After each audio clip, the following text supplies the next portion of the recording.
A minor girl from the old city area of Hyderabad was married off to a man from Sudan, a man older than her father, because he paid a hefty bride price.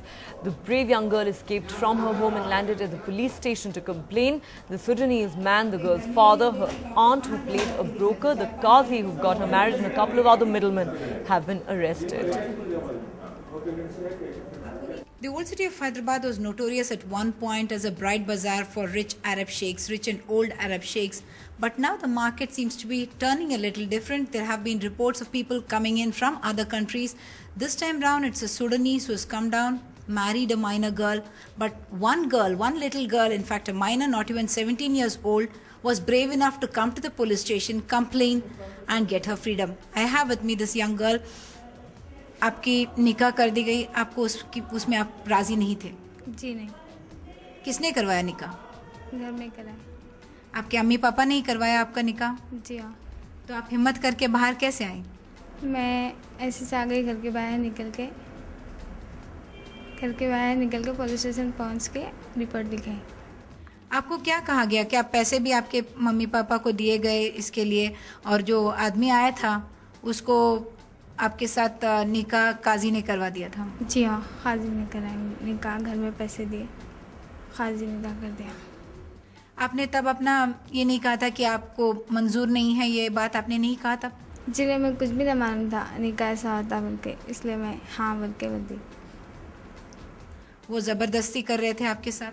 जी हाँ, मैं अंदर न जा रही तो अंदर जाओ बोल के बोल रहे थे, उनके साथ बैठो बोल के बोल रहे थे। उन्होंने ये कोशिश भी की कि आपका एज सर्टिफिकेट, क्योंकि आपके रिकॉर्ड्स में तो आप 16 साल की भी नहीं है बताया जा रहा है, लेकिन आपको 18 का दिखाना चाहते थे, इसलिए उन्होंने किसी और को भी अप्रोच किया? जी हाँ, 24 का बताना चाहते थे? जी हाँ।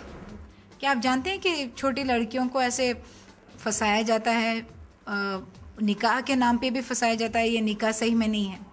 जी हाँ। आपको कैसे मालूम? आपको मालूम था, आपको जानकारी थी कि ऐसे भी होता है कि टेम्पररी मैरिज की तरह करते हैं और फिर इस्तेमाल करके चले जाते हैं? जी हाँ, मालूम था, तो इसलिए रिपोर्ट लिखा इधर आके। आप खुद हिम्मत करके अपने अम्मी और अब्बा के खिलाफ आप गई। आपके खुद के बड़ी अम्मा, जो आपकी मम्मी की बड़ी बहन है, उन्होंने भी इसमें ब्रोकरेज 30,000 लिए, आपके पापा को 1 लाख दिया। जी हाँ। आपको बहुत हिम्मत करनी पड़ी होगी उनके खिलाफ जाने के लिए। जी हाँ। आप क्या बोलना चाहेंगे ऐसे माँ बाप को या फिर ऐसी लड़कियों को? आप, क्योंकि आप हिम्मत करके बाहर आई हैं, ऐसे तो बहुत होता होगा, बहुत सारे लोग जो मजबूर हैं या फिर इसमें फंस जाते हैं। जी हाँ, जो हिम्मत नहीं है वो वाइज बढ़ जाते, जिसकी हिम्मत है वो आगे बढ़ जाते। मेरे कन हिम्मत थी, मैं आगे बढ़ गई। आप आगे क्या करना चाहते हैं? आगे मैं किसी का कोर्स करना चाहती है, नहीं तो आगे पढ़ना चाहती। आप खुद अपना घर वापस नहीं जाना चाहते? जी नहीं, मैं घर वापस नहीं जाना चाहती। डर है? जी हाँ।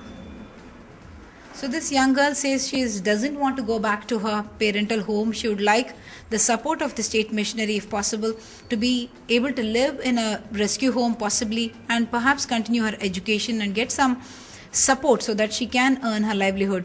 A brave young girl this one was, certainly an inspiration and icon for several others she can be. In Hyderabad, Uma Sudhir, NDTV.